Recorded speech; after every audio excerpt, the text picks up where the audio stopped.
Abusia, it is believed say somewhere around 2027 and na NDC amanyuku no ebekwa akoye elections chenchirenche na panimpa obedi omanim for 2028 elections no omakwa akoyi no ye nyina yenim say edin ahodo bebre na apia bonte a na asat now so de NDC amanyuku no esikise eye omobesa nso atna Ghana konya no so for another 4 years enya asenketu anti mpanifo a omose fata na omudi mu ankasa na asat now de omudi apia 2027 ebekwa akoto omoso aba na baako a obewi ni no NDC amajuku no aba bedidi aba be campaign ahodo a try say obetimi a capture power for amanyuku no na no enenei ensama a eboboba efa sansem ehu de enya asenketu anyina enim say mpanifo ahodo bi a atwe omuti no ebi ye Johnson Asiedu Nketia national chairman for NDC amanyuku sanso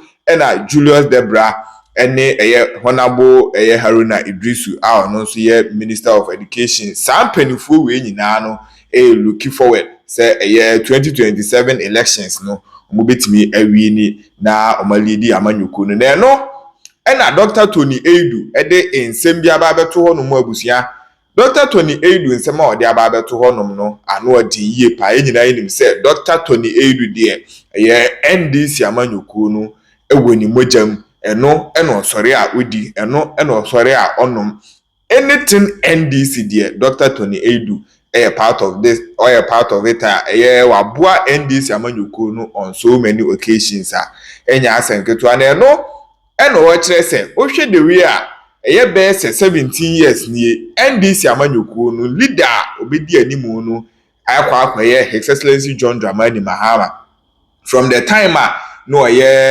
vice president to John Evans Fifi Atamils to the time ono ankasa president esanso candidate wasanso aba president was saa we no last for best 17 years enya asenketua na according to ono no say on pese obetena sempo no wehu the successor to John Dramani Mahama yebusa ne say adenti na Dr. Tony Edu ompese obetena se anase ompese obeka NDC amanyuku no wa bra omuyi the next flag bearer jese omumbo no a Dr. Tony Edu antimi ama reasons na no akire na Koku Anyidoho enso akwa kansem bia ni nyina no efa nsema hodo a Dr. Tony Edu edebeto abonte rebusia 2027 NDC elections ne de from enekwe nyina no anu ayeden a enya asenketua entie mbonrem nyenkotie Koku Anyidoho ensema wedebeto abonte ewia a ni agbawrem akwakotie Dr. Tony Edu so de makram na emubu ena Samuel Koku Anyidoho the bull ako Twitter ni X handle na wako chile nsem bi edi afa ensem a na yura Tony Edu edi tudwa in this interview ewo Gold FM Koku Anyidoho nsem chile ne say eno use 6 exclamation marks no say Mr. Tony Edu actually doesn't want to live to see the next phase of the NDC. This is sad.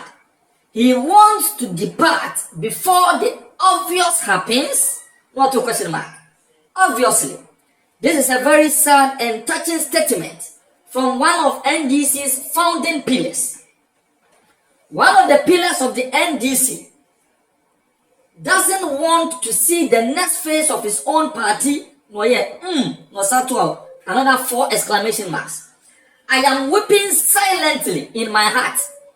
So does majority of NDC Star Wars weep in their hearts because we can feel what Mr. Tony Edu feels. Does the NDC really have a next phase? And now Mr. Samuel Koku Anyidoho assigned to another 4 exclamation marks. The multi-million-dollar question is: a dear pan ekoso ewo this NDC Star Wars omutrim after John Mahama. The NPP is privileged because the NPP has a candidate in the limelight of Ghana elections since 2008, and that is Dr. Mahmoud Bawumia. And it is a fact only that Opesa was cheap political propaganda and a big dispute. So since 2008, the NPP has had one consistent fellow in Ghana's political arena with respect to elections, and it is Dr. Mahmoud. And it is the same time, and now His Excellency John Dramani Mahama so about into the frame. And today, so when I'm penning for it, is Dr. Tony Eju, someone Koku Anyidoho, and the rest express this sentimental. Now, again, your guess is as good as mine. The young Kwanyako heard a video of the interviewer, Dr. Tony Eju, granted to Gold 99.8 FM Wakra. Now, or expressing this sentiment said on Peso Behunu, the next phase of the NDC. And you know, the Empire Plan said, Nay, Senyakupon Fanwa, hallelujah, and the betty. But the next phase of the NDC after John Mahama, he doesn't want to see that. That whoever is planning to take over from Mahama, a great deal depends upon the outcome of the Mahama administration. If it does well, it inures to the party. And therefore, it creates a wind on which the potential or the prospective person can ride. But I don't know. I don't want to be here. Maybe by the time it comes to that point, I will be gone. You don't want to see what will happen to the party next? No. You don't want to be around to see? I don't want to. Senna, I'm old though. I try. But I'm old. God has been good to me. But I wouldn't mind if he takes me today. But because essentially, I think, would you not at least want to see where the future of the party, you know John Mahama. All I want to see is live long enough to see the Black Stars qualify for the World Cup and see them play well during the World Cup. Okay. The Black Stars qualifying for the World Cup. They're playing well at the World Cup. Yeah. I see. You're a big sports fan? Oh, yes. My house in London used to share a wall with West Ham's Upton Park. A wall. So sometimes I used to stand on the balcony, back room of my house, and I could see the field till they increased the length of the wall. So I was supporting West Ham. In fact, I was supporting all London clubs. Tottenham, West Ham, Arsenal, Chelsea. But when any of them meet Arsenal, I want Arsenal to win. But apart from that, any team that comes to London to play, I want the London club to win. I think that we had discussed this in the run-up to the 2024 election, the potential positives and negatives of all of the candidates who were running, especially President Mahama and Dr. Bawumia. And one of the potential negatives that was expressed about President Mahama's candidature was that if he were elected, he will be doing a one-term. The reason why that was a potential concern was that if you look at the constitutional arrangements that has been put out in the 1992 Constitution, you will see that the arrangement is such that the operators of the Constitution, that's Ghana and the Ghanaian political scene, will be changing presidents every other election. So if you go to election 1992, the one who wins 1992 is likely to run for the 1996 election, and after 96 to 2000. And then if he's able to win, he'll be there 2 terms, and then another one comes, and that's really what has happened. Now, the danger is that where the president is running in his second term, so I'm referring to January 1997, when Rawlings took the final oath for the second term, and therefore he's not eligible to run for the 2000 election. We saw the process. As soon as the 1997 handing over was over, groups were beginning to emerge within the ruling party about the future, about the succession. It's commonplace, it's normal in every political situation. In America, they will have it down. If it becomes clear that Donald Trump is not running for 2028, groups will emerge as to the succession. And political party people are always going to differ in who should be the successor. They are hardly going to have a 100% opinion. Now, that process affects every government in terms of your performance and in terms of your delivery. But it is anticipated that you will be in your second term. So you may have established certain things that can keep running, because naturally it is a cost to the democracy itself. It's an opportunity cost to democracy itself. For democracy's own sustenance, we must have that disturbance. That's the philosophy. So that we can sustain the process, there has to be the disturbance, which is that people are going to coalesce around opinions for the succession of the president.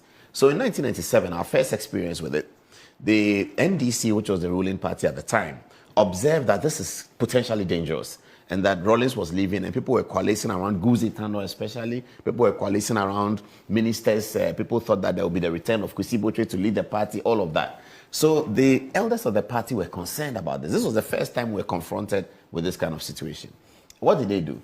They decided to go to Flight Lieutenant Rawlings and urge him to end the conversation by declaring, and he was the supreme leader of the party in terms of the founding it and all that, so he had a very powerful voice, to end the process by declaring that Professor Mills was going to be the running mate. Now, he did this as early as 1998, 2 whole years before the election. You're talking about the Swedru Declaration. The Swedru Declaration. Now, once he made that declaration, the matter ended.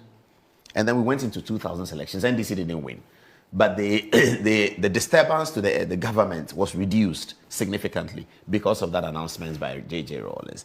And the fallback was that Guzitano and co actually left the party and formed their own party. And that affected the NDC in the year 2000 elections. Then Kufuor became president. Between 2000 and 2004, there was government stability because it was obvious that Kufuor was going to be on the ballot. And so within the MPP, the ruling party, there were no people coalescing around an opinion and dividing themselves. There was nothing like that. Kufuor was going to run. The MPP, I believe, passed a resolution in one of their congress that when the sitting president is running, you don't need to have a congress. So they went through that process smoothly. Then Kufuor took the oath in 2005. As soon as he did, second term of the MPP, the government was going to be disturbed. It's a cost to democracy. So the coalition started around Alan Chemartin, Nana Akufo-Addo, Hackman Uswajiman, Michael Kwe Jr., Michael Kwe Sr., Yao Safo, and all of these people. What did Kufuor do? He became very concerned and began to engage publicly that what is happening. Then he decided that, look, if any of my ministers wants to run for president after me, leave the office by this date. And then you saw a mass resignation. The first time we've had it, and we've never had it before, a mass resignation of about 12 to 14 ministers on one day, because this was going to disturb the government. Now, this kind of disturbance... And that's where the popular don't speak ahead of time statement came from Kufuor. The democratic arrangement, this disturbance is supposed to occur every other election. Yeah. And so we went through it in 97, then we go through it again in 2008. And then came Professor Mills. So Professor Mills ran, and he was going to run for another term when he won in 2009. So there was no disturbance of the first term, which is usual, and the government was stable. And then President Mahama came in. President Mahama came in, and then he was also running for 2016. So there was fairly stability within the context of the government. There were some small concerns, but it was fairly stable. Akufo-Addo comes in, and then he runs up to 2020. So between 2020 and 2024, we have had that kind of disturbance where after Akufo-Addo took the oath, there was a concern about the MPP stability. Alan Chemartin was running, the vice president is running. So you have disturbance, but they have some programs that are stable. You have a Greek minister running. The reason why you naturally will have this disturbance is that if you are a Greek minister and you must have a meeting with people towards the pursuit of policy, but you are told that the constituency chairman in a constituency that you really want to win is looking for you and is in Samanboy in the Western region, you will go. And so you are going to have divided attention. That should occur in a second term where programs are already running. However, this situation, so Akufo-Addo comes in with 2020 and 2024, we have that problem. Then we elect John Mahama in 2024. Then the next election cycle, you are having that problem again. That is where Ghana is losing. That's the danger. It's not a danger to NDC, it's a danger to the stability of the government. And it's a cost to democracy that is necessary for democracy sustenance. So we find ourselves in a catch-22 situation. There's nothing that we can do about it. But it's a story, a lesson that we learn for the future. Because naturally, this government is going to have a stability problem. And more so because the people who are interested in the succession are very key and core to the movement of the government and its policy. Chief of staff. That's a very powerful, important position. And this is the first time we've seen a chief of staff who is so affable, like Julius. People like him. People are calling on him. The youth are following him when he's running. They want him to become president. And he's chief of staff of the government. Then you have a great minister. Then you have as key a person as a finance minister in a first term running for office for president. That's devastating. Your chief of staff is competing with your finance minister for the succession of the president. Then the party that is supposed to give stability to these things, call everything to order and say, look, we are the NDC party. We put you in the government. This thing you do, you have to stop. That's not going to happen because the chairman of the party is also eyeing the succession. So that's a problem. I hope that civil society experts and pollsters are looking at this difficulty. It's a problem that we have to take because we need it to sustain democracy. But it's a problem that is intended to occur every other election cycle. Here we're having a back-to-back, and that's going to be devastating. So when I saw it, I was just hoping that it will start, but it will start late. But here we are. Before 1 year is done, a great minister some months ago indicated quite clearly, polls are showing that Ato Forson is doing very well. Polls are showing that Idrisu Haruna, who has actually not stepped forward, is leading. He has done very little in the public to indicate that he wants to be president after John Mahama. But the polls show that he's leading, and that means that there's a big call on him from the grassroots to come into the race. What portfolio is he handling? Education. Such a critical portfolio handled by such an important person would have to have some ifs, buts, negatives about it because he's running for president. So Johnson Asiedu Nketiah's thank you tour, it doesn't come to me as a surprise. He wants to indicate that he is the alter ego of the process. He wants to indicate that he's leading the process. He wants to show the rest of the people that he's in command and control of the party infrastructure. That's really what he's doing. And you can't begrudge him for that. Now, the narrative that has come from Asiedu Nketiah's camp, which is in support of the thank you tour that he's doing, says that there was a three-pronged election campaign approach. There was President Mahama's approach, the vice president's approach, and the party chairman's approach. Yes. President Mahama's approach and that of the vice president were both directed at winning votes for the presidential seat. And the party chairman's approach was winning the parliamentary. So what Asiedu Nketiah is trying to put out in this narrative is that whereas President Mahama won the presidential elections, it was he, Asiedu Nketiah, that guaranteed the supermajority that the NDC have in parliament. And therefore, the NDC owes him something. That's really the point that he's making. And he may have a point in doing so because he knows the party better. He's been through the deep roots of the party. He's been the eternal general secretary of the party before he became chairman. So yes, he has a point. So, I mean, really, we can't do anything about it. Ras Mubarak can shout all he wants. This thank you tour is going to happen, and the grassroots are excited about it. Now, guess what Asiedu Nketiah does on the first day of the thank you tour? He tells the people, he knows that there are the concerns about appointments. He knows that the government will be able to give appointments to fewer people than many. He knows. And he knows that has happened. So his first message is what? Those of you who didn't have appointment, your time is coming. When is your time coming? Your time is coming in my time.